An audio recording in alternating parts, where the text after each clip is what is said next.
hello hello hello miệng ngộp nhâm tà đèn nè ngộp mới bữa nay thật ai khen gì nhẹ nhẹ nhâm tà đèn đạp chứ một độ sơ khen để cho môi na chắc không phải không phải ui được không mặt ui không khăn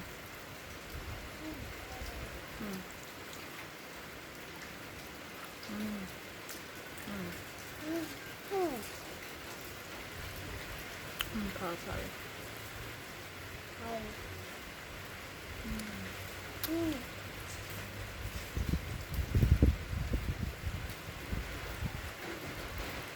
năm cô nhau mà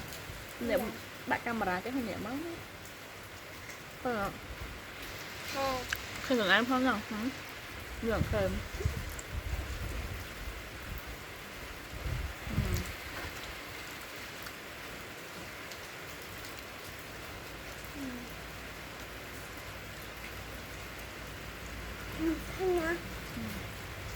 nhận đại chạy rồi lận á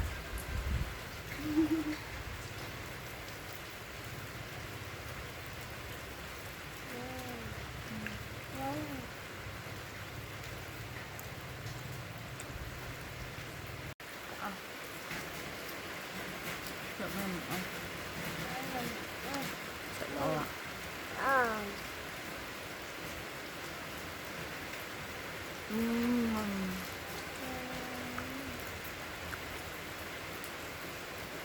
thật tốt rồi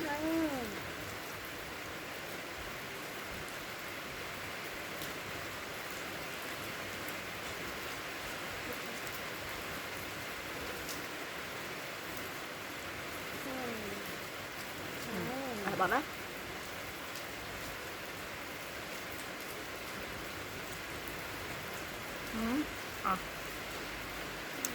chị ăn này